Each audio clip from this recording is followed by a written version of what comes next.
দাবারের সঙ্গে বাঙালি কিন্তু ঘুরতেও চায়।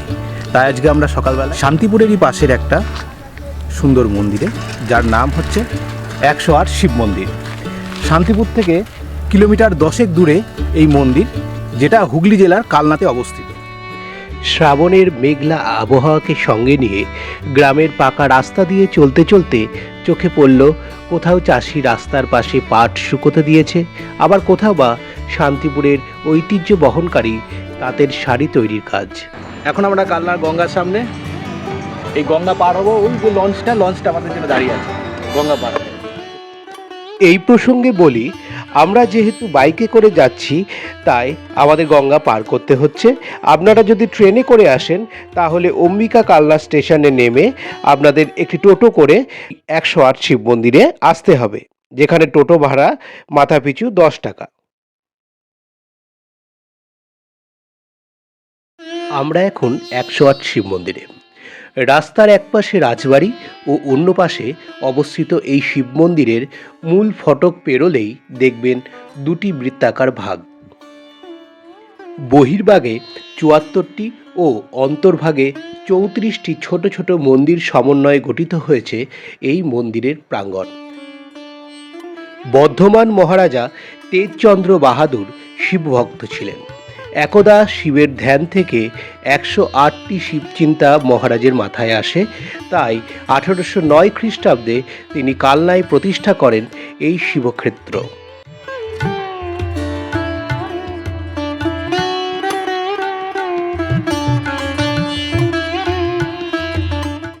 এই মন্দিরগুলির প্রত্যেকটি বাংলার টেরাকোটার কাজ সমন্বিত মন্দির ও প্রত্যেকটির গায়ে রামায়ণ ও মহাভারতের কাহিনী বর্ণিত আছে।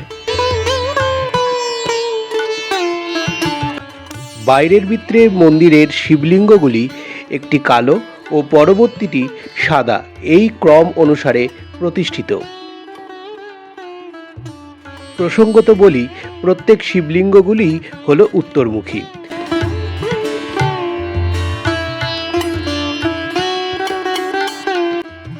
এই মন্দিরে প্রতিদিন বহু পুণ্যার্থী বহু দূর দূর থেকে ছুটে আসেন তাহাদের মনস্কামনা পূর্ণ করার তাগিদে। এই মন্দিরের এই মনোরম শান্ত আবহ ও ভক্তিভাব আমার মনকে সদা ভরিয়ে তোলে।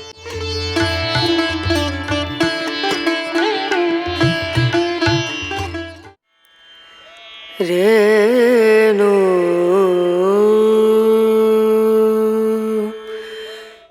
108 শিব মন্দিরের ঠিক বিপরীত দিকে রাজবাড়ি মন্দিরটিতে ঢুকেই প্রথমে বাম দিকে যে মন্দিরটি পড়বে সেটি হলো প্রতাপেশ্বর মন্দির। টেরাকোটার কাজে নির্মিত এই মন্দিরটি স্থপতি শিল্পী ছিলেন বাঁকুড়া জেলার সোনামুখী প্রসিদ্ধ রামহরি মিস্ত্রি। এই মন্দিরটি 1849 সালে পিয়ার কুমারী দেবী তত্ত্বাবধানে তৈরি হয়, যিনি রাজা প্রতাপ চাঁদের প্রথম পক্ষের স্ত্রী ছিলেন। এই মন্দিরে আরাধ্য দেবতা হচ্ছে দেবাদিদেব মহাদেব। একটু এগোতেই দেখা যায় একটি ছাদবিহীন রাসমঞ্চ। অতীতে এখানে সাড়ম্বরে রাস উৎসব পালিত হতো। রাসমঞ্চ ছেড়ে এগোলে আমাদের সামনে যে মন্দিরটি আসবে সেটির নাম লালজি মন্দির। এই মন্দিরটি প্রতিষ্ঠিত হয় 1739 খ্রিস্টাব্দে। এটি 25টি চূড়াযুক্ত মন্দির। সারা বাংলায় যে 6টি 25 চূড়া মন্দির রয়েছে তার মধ্যে এই মন্দিরটিকে বাংলার শ্রেষ্ঠ 25 চূড়া মন্দির হিসাবে বিবেচনা করা হয়।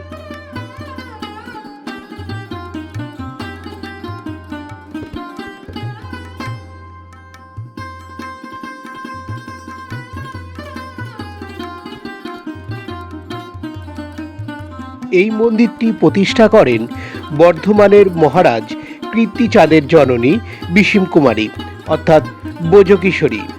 তিনি বৃন্দাবন গমনে মানত পুরাণে নিমিত্ত এই মন্দিরটি প্রতিষ্ঠা করেন।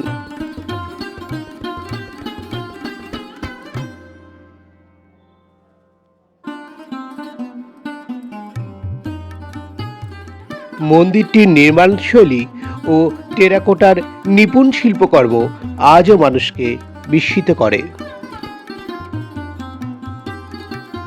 লালজি মন্দির থেকে বেরোলে বাঁদিকে পড়বে 5টি ছোট্ট শিব মন্দির।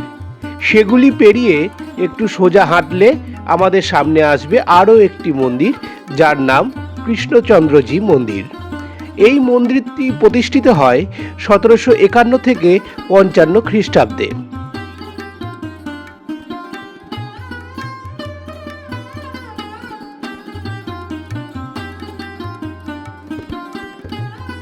কথিত আছে ত্রিলোক চাঁদের সময় বর্ধমান জেলায় বিভিন্ন স্থানে যেসব দেবদেবীর মূর্তি আছে, স্থাপত্য অলঙ্কারের বিচারে 25 চূড়ার কৃষ্ণচন্দ্রজি এই মন্দির তাদের মধ্যে শ্রেষ্ঠ।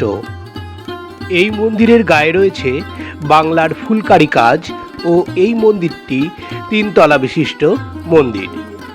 এই মন্দিরের গর্ভগৃহে প্রধান সিংহাসন অলঙ্কৃত করেছেন শ্রীকৃষ্ণ ও রাধারানীর বিগ্রহ। এই মন্দিরের গায়ে বহু পুরাণের কাহিনী বর্ণিত আছে টেরাকোটার কাজের সাহায্যে। এই সব মন্দিরগুলো আনুমানিক 250 থেকে 300 বছরের পুরনো মন্দির।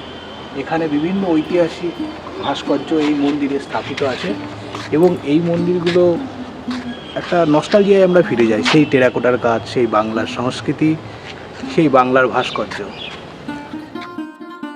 এই টেরাকোটার কাজগুলির মধ্যে আমাদের চোখে পড়বে বকাসুর বধ, নৌকা বিলাস, অশ্বমেধ যজ্ঞ, বন্দুকধারী ফিরিঙ্গি সৈন্য ইত্যাদি।